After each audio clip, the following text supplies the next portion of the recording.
যেমন ২৫শে আগস্ট কাজী টাওয়ার্সে আগুন লাগার খবর বিভিন্ন সংবাদপত্রে ছাপা হয়েছিল। বিবিসি বলছে ১৮৪ জন নিখোঁজ, তারা নাকি লুটপাট করতে গিয়ে পুড়ে মরেছে, কিন্তু তারপর এই নিয়ে কোনো ফলো আপ নিউজ নাই কেন? কেউ কি গণমাধ্যমকে চুপ করিয়ে দিল? সেনাবাহিনী না তো? হুম?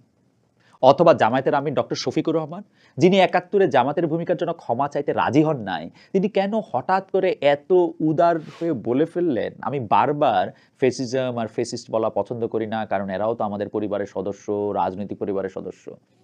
ভুল মানুষই করে। দুর্নীতিও মানুষ করতে পারে। ভুল যে করবে সে ক্ষমা চাইবে, দুর্নীতি যারা করবে তারা শাস্তি পাবে। মানে এটা হচ্ছে শফিক সাহেবের কথা। রবীন্দ্রনাথ ঠাকুরের এই গানের আক্ষরিক প্রয়োগ দেখা যাচ্ছে মহামতি ইউনূস সরকার আমলে। ভাইরে ভাই উপদেষ্টার পর উপদেষ্টা ভরে ফেলল দেশটা। রামকৃষ্ণ বলে গেছিলেন, যত মত তত পথ। ১৭ কোটি জনগণের ১৭ কোটি উপদেষ্টা। বা ধরেন সরোয়ার ফারুকীর উপদেষ্টা হওয়া নিয়ে এত হাউকাউ সোশ্যাল মিডিয়াতে।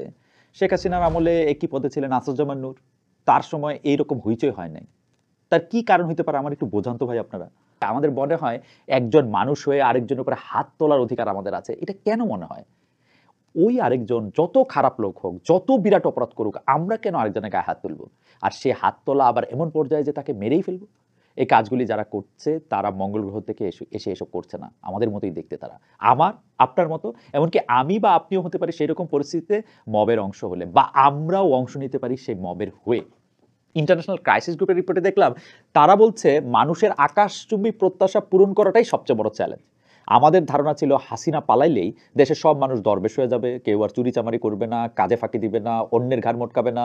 কিন্তু আমাদেরকে তো গুপি গায়েন বাঘা বাইনের মতো ভূতের রাজা কোনো বর দেয় নাই। দিছে নাকি বর? দেয় নাই তো।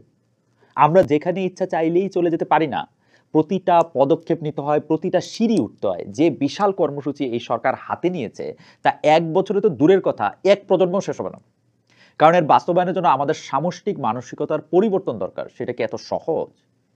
কিন্তু এইটাও বলব যে ইউনূস সরকার আমাদের আশানুরূপ দ্রুততার সাথে কাজ করতে পারছে না, মানে এই না যে হাসিনার সময়ই ভালো ছিলাম।